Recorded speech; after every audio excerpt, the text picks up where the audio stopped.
Okay, what's up, guys? This is another Insider episode. I hadn't recorded one in a while because I'm sick as fuck. Still sort of am. But I'm with Jackiepwners and somekiryu right now. Hola. Yeah.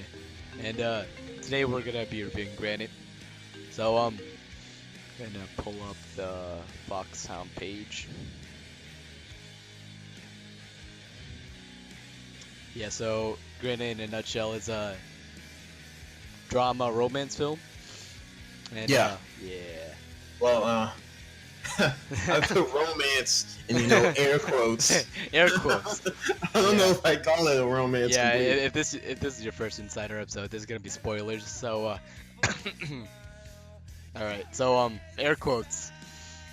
Yeah, air quotes around romance because I mean it is a romance for the first 30 minutes and then Yeah, definitely stops being one. yeah, the first solid act, you know, Yeah. and then yeah. So I'm gonna start off with the question. So I already asked you a bunch of these before, but this is just for the show. So Yeah, that's fine. yeah. So how long did Granite take?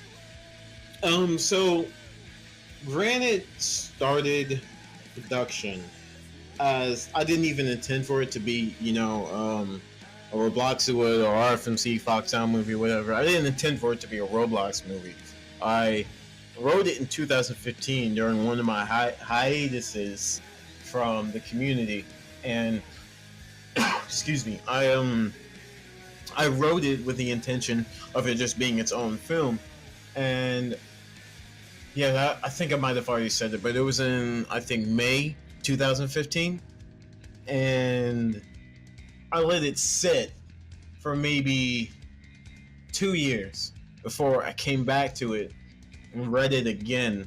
And I was like, man, this shit sucks. I need to clean it up. And once I started cleaning it up, originally the plan was I made this thing called life consciousness. It was my alt account, and the plan was for me to pretend I was Cameron's cousin and release a bunch of shit under it. I released Entombed under Life Consciousness, and I was going to release Granite under Life Consciousness, but after a certain point, I just got tired of doing the animation, and I was like, man, fuck this shit. I don't want to do this. And it sat again for a long time, until 2018 when I started working on it again. We got about 20 minutes in before I started to feel that stagnation again. Yeah. And then I jokingly said to Jackie, hey, you want to animate Granite? And I was like, I'm just playing. And then he goes, no, I'll animate Granite. And I was like, are you serious? And he goes, yes. And I was like, let's do it then. So and that's how our team started. And that's how I got stuck in slavery for the next 3 months. I don't know what he's talking about. All the work was What? consensual. Oh, y'all shit. heard something? But yeah, we basically, it was shorter than 3 months. I think it was maybe like a month. Yeah, I think it was like a month that we worked on it together from the start of the mall scene to now, which yeah, it's about a month, maybe a month and a half of work. So I mean, the last act was finished within maybe a week and a half. Nah. So we definitely worked hard on it for like the last 2 weeks. Yeah. So if Jackie didn't help out, Granite would haven't been out today. Oh no, Actually, it just took like a month. What? yeah, it'd be in the fucking can if Jackie didn't help out. It'd be another one of my canceled productions, another one. Another one. But I just said, you know what? Get this done. I'm Yeah, tired of seeing alright. you cancel. Yeah. So No, go ahead. all right. Yeah. So I already know that with your writing you take from real life experiences, but like, was it hard writing Granite? Oh, for sure. Most definitely. It was extremely difficult. I think, the cute scenes weren't hard at all. Yeah, that just like makes my heart yeah. melt, bro. I'm glad it made your heart God, I melt. wish I were Jay. Well, I'm sure you No, I would mean- change from the first 30 minutes. For the but- first 30 minutes, yeah. um, Oh shit. Yeah, the writing the cute scenes wasn't difficult at all. It was writing. I think after here I have the movie up right now. After the 40-minute mark, where she has the panic attack, is where it started getting difficult. And I've done a bunch of stupid shit to write before, like to write static. I stayed up and took a bunch of Benadryl. And for those who don't know, Benadryl is a deliriant. So if you take a fuck ton of it, you start having vivid hallucinations. So I did that for static. Yeah. For like the schizophrenic scenes or something. Yeah, to make the schizophrenic scenes realistic. And I did that for static, and I used to walk around. I go to this place, the skating rink, and I walk around the skating rink with headphones in and listen to a schizophrenia simulator. And I did that for a long time for static. And when it came to writing static, it was not nearly this hard. Like static just sort of came out naturally. Mm-hmm. While writing Granite, I had to take a bunch of breaks. And yeah, I feel you. Yeah, and writing some of the scenes, it was exhausting because obviously it pulls from personal experiences, and it just brings back those personal experiences and makes me confront the fact I've been in abusive relationships, and I've dealt with people like Catherine, and I've felt how Jay has felt. So yeah, it was extremely difficult to write the movie. Okay, so alright, I got a question for our boy Jackie. Hola. How'd you make the animation so smooth? It's the magic of. Oh, it's the magic? God. Also, damn, Jay really got hit, like, hard. Oh in yeah. that second I slap. gotta address that. You gotta wind that up using Yeah, like, back? Catherine wound up and fucking smacked. Yeah. I'll be making a tutorial very soon. Ooh. Probably tomorrow. Peep that out. Yo, word, and I think I'm gonna do a more advanced tutorial type thing where it shows walking, conversations, and running and all that stuff. It'll all be explained, so.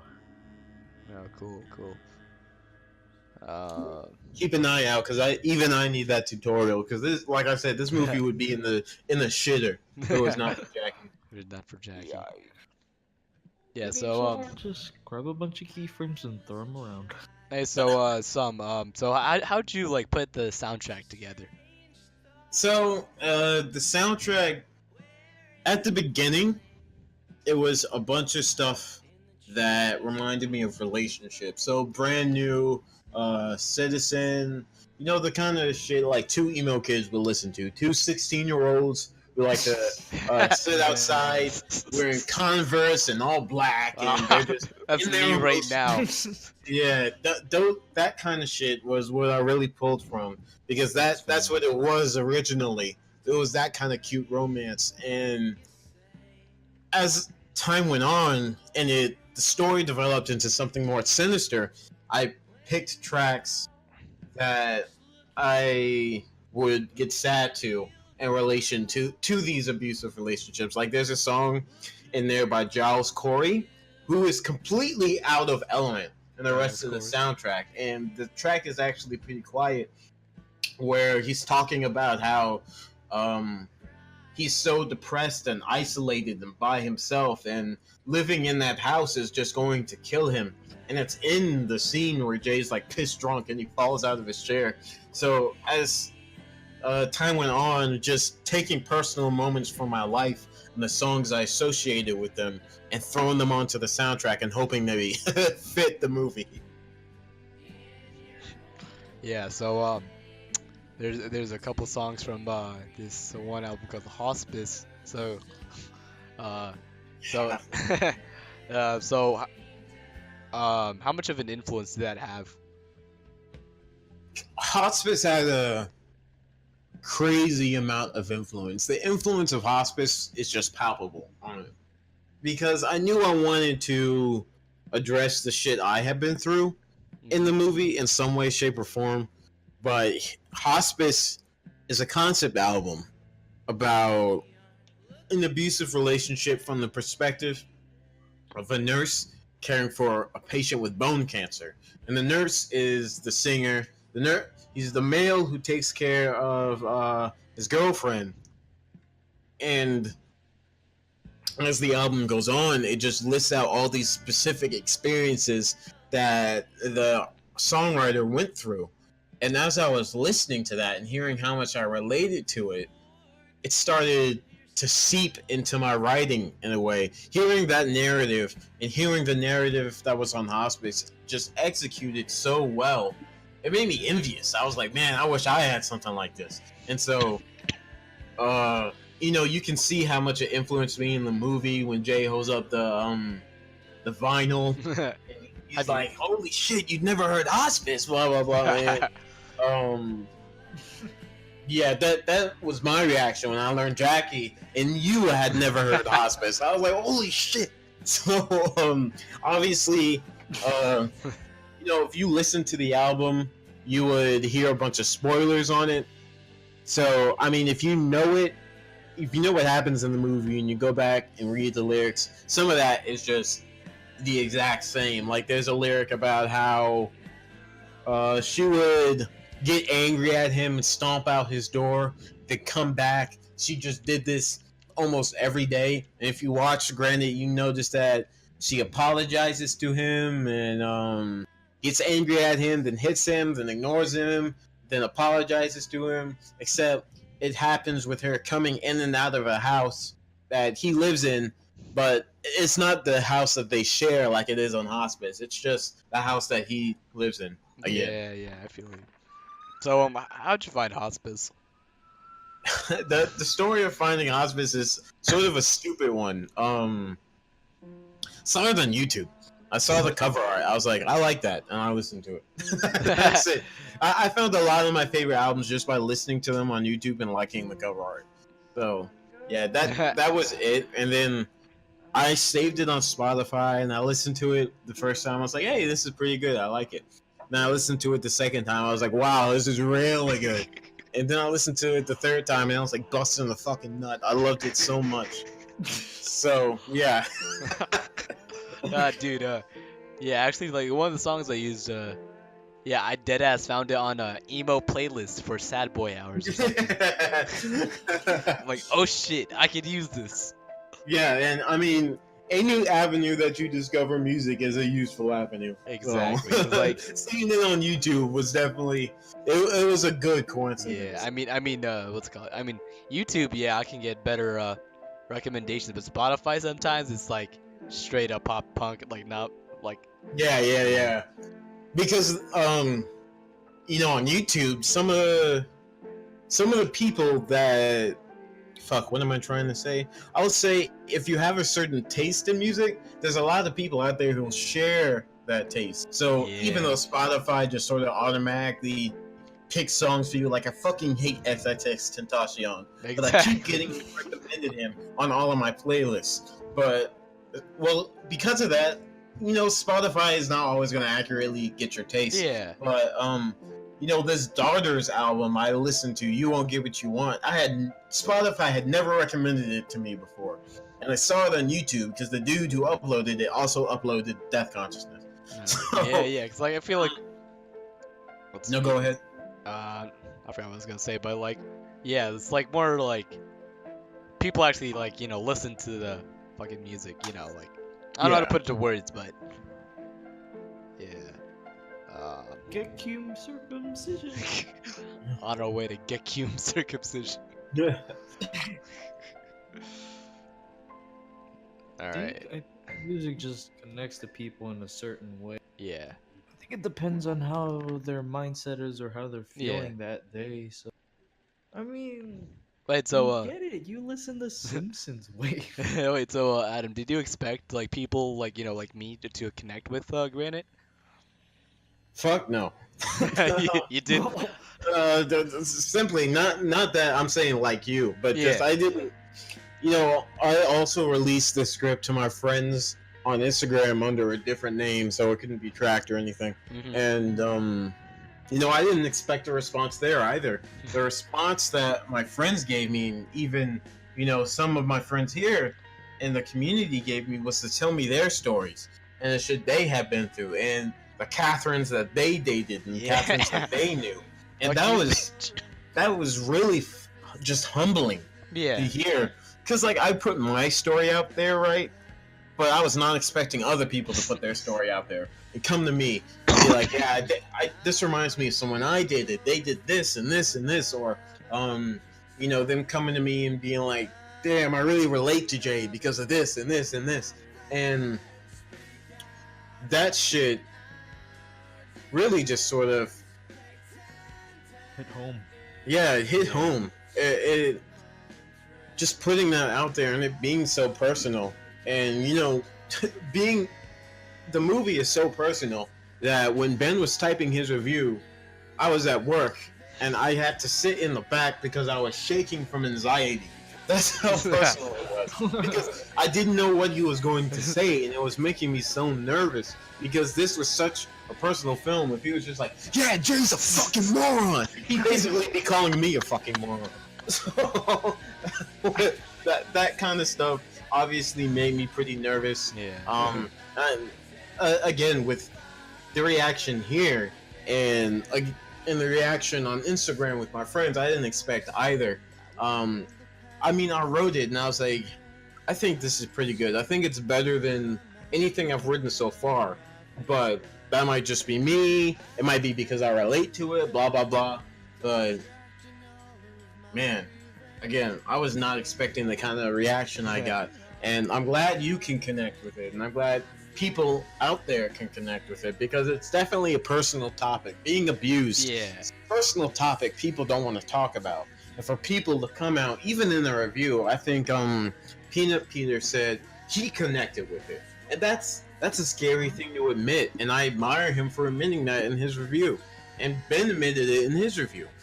It's just something so personal and something, especially, you know, if you're a guy and you're abused like that, you can often feel emasculated by that kind of shit.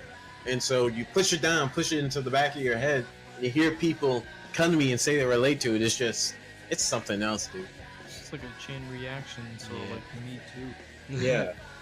I mean, like, I haven't been in an abusive relationship, but I certainly, like, felt like Jay when Catherine yeah. fucking ghosted him. And, like, you just Oh, feel, like, yeah. insecure, you know? Like, what if I'm not good enough or something? Or, like, what Oh, if for I sure. can't fix their problems and all that? That's what I Yeah, was, like, basically going through. It just takes me back.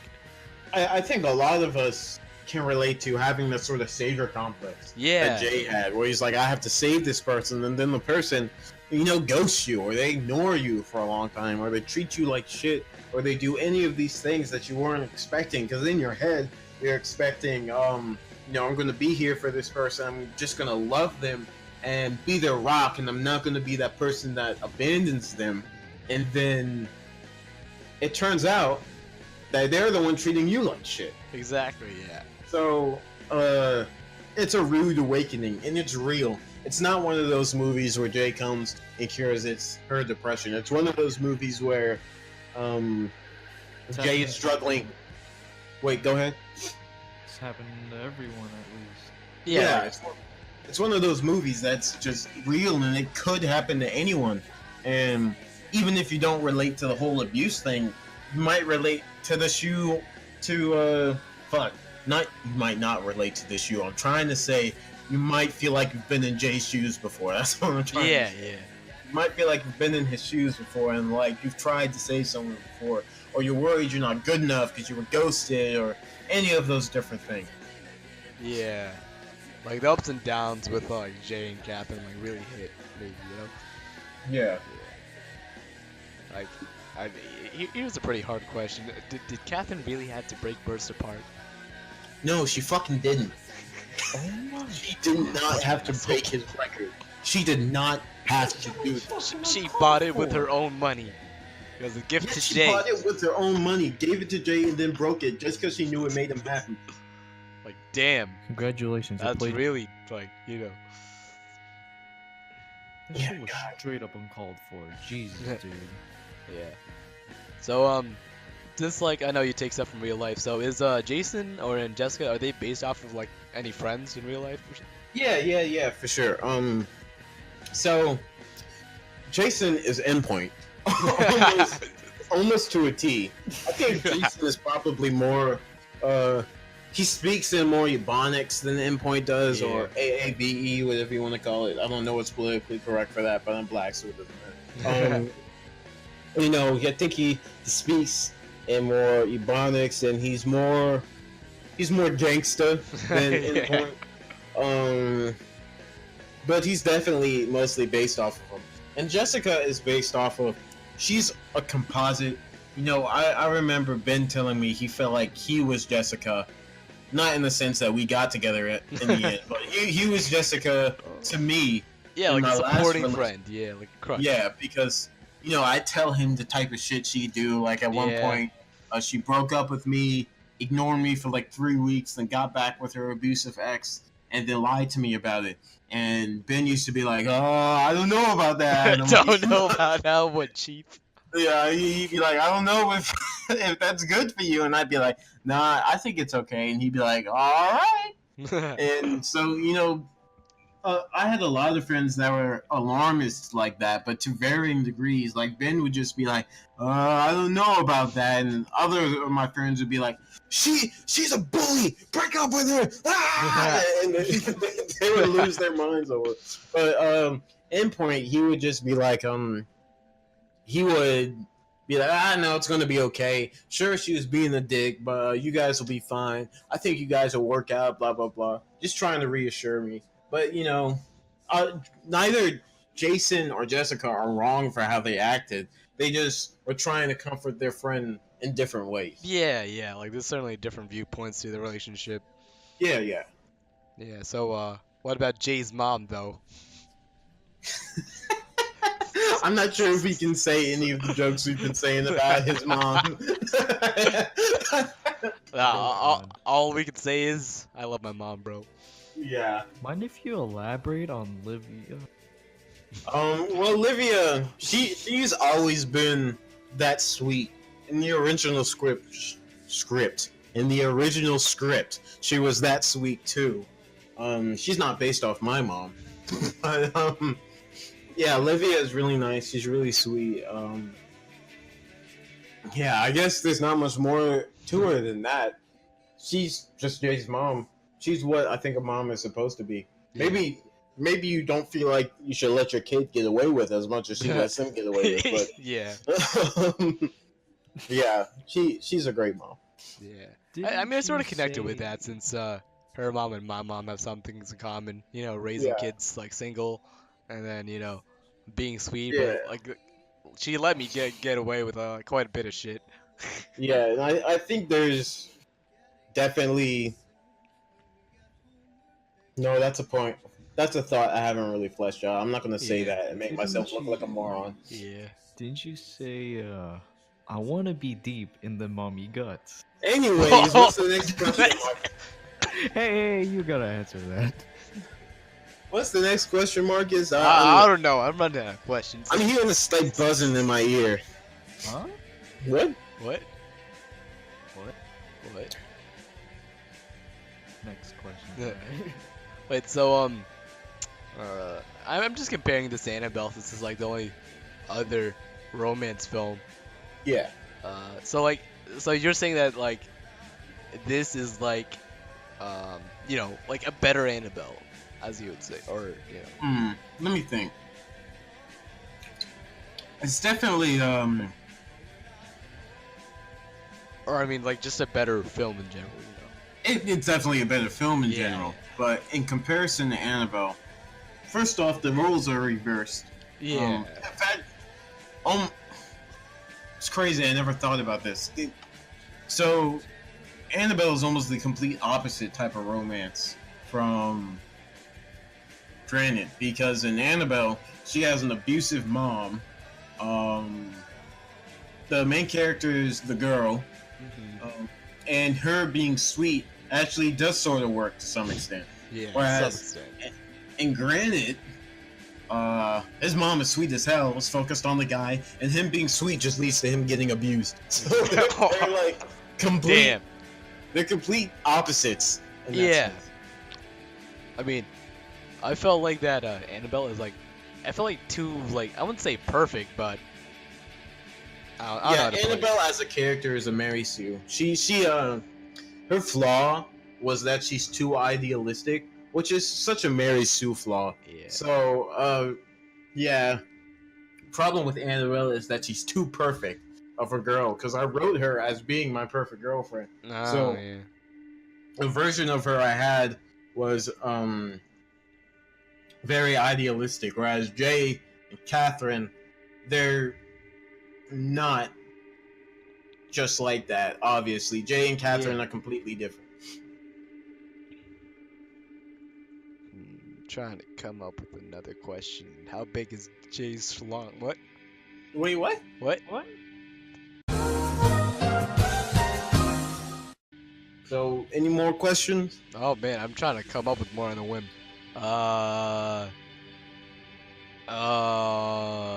Shit. We were just talking about. Yeah, I reviews. guess we're just gonna talk about the thing, but films.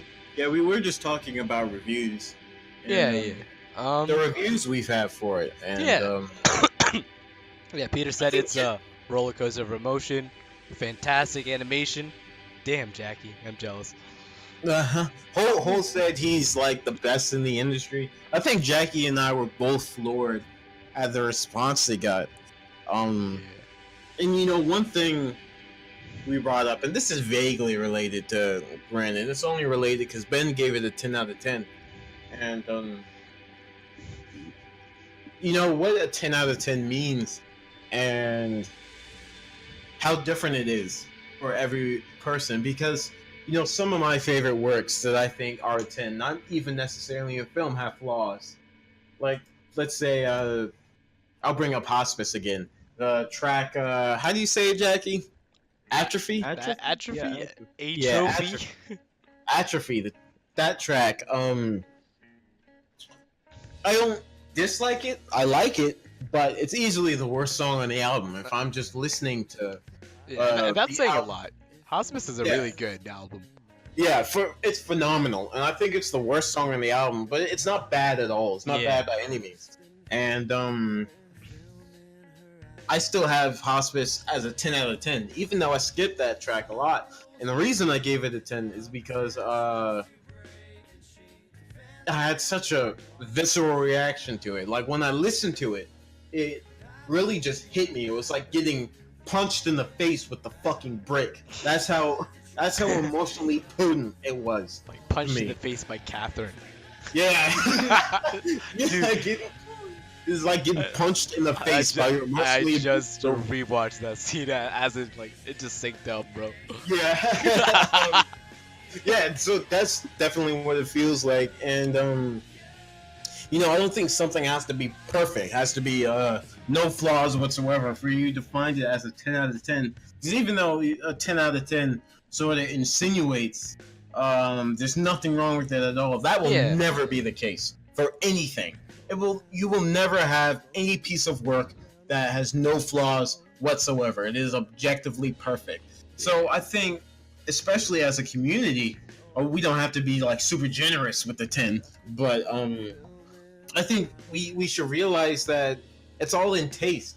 So maybe somebody will watch it and they're like, I want to see superheroes. I don't want to see this fucking romance shit. 2 out of 10. Because you know, I would think the review is stupid. It would probably piss me off, Yeah. but that's their taste. Why doesn't he What just they're break looking up for. with her? Fucking idiot. Yeah, and they're like, why does he just break up with her? He's stupid. And Nah. you know, if that's their opinion and they give Yeah. it 2, that's fine. I just Because, don't understand very well. Yeah. It- well, yeah, I mean, maybe that's the case, but because it's subjective. Liking any piece of media is subjective. Having it be like a 2 for somebody, you know, I'm sure Hospice is a 2 to a lot of people. It's a 10 for me. Yeah. And that's going to be the case for any given thing. It doesn't necessarily have to be flawless for it to be a 10. It can just be exactly what you're looking for, or it could evoke such a strong reaction out of you that you feel like you have to. I feel that way about To Pimp a Butterfly by Kendrick, about Death Consciousness, about Hospice, about a lot of records.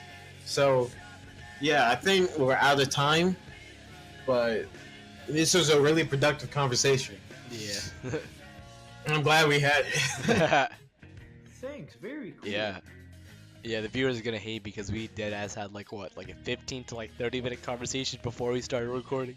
Yeah. It was getting really good, and then I just decided Yeah. to hit the record button. Maybe we can do another conversation after, but yeah, we're out of time. Oh, we are? Okay. Yeah. So Sums is the captain of the ship here. Well, we made an obligation for Ben. So, Oh yeah, we did. Yeah. Since we just talked about reviews, I'm gonna give it like a 9.7 because Catherine's such a fucking asshole. Fucking hurt Jay, spanked him on multiple occasions, destroyed, burst apart, ghosted him for a couple days. He's a terrible person. Yeah, bro. On my list of characters, film characters that should go to hell, she's like a close second up to Mystique. Yeah. So you. Well, remove Mystique 1.3 might have from- basically genocided Detroit, but Yeah, she didn't hurt Jay, so I still think she didn't hurt Jay. I might give her some mercy. Yeah, that's pretty much it for this episode. Might have another episode with some in the future. Peace, y'all.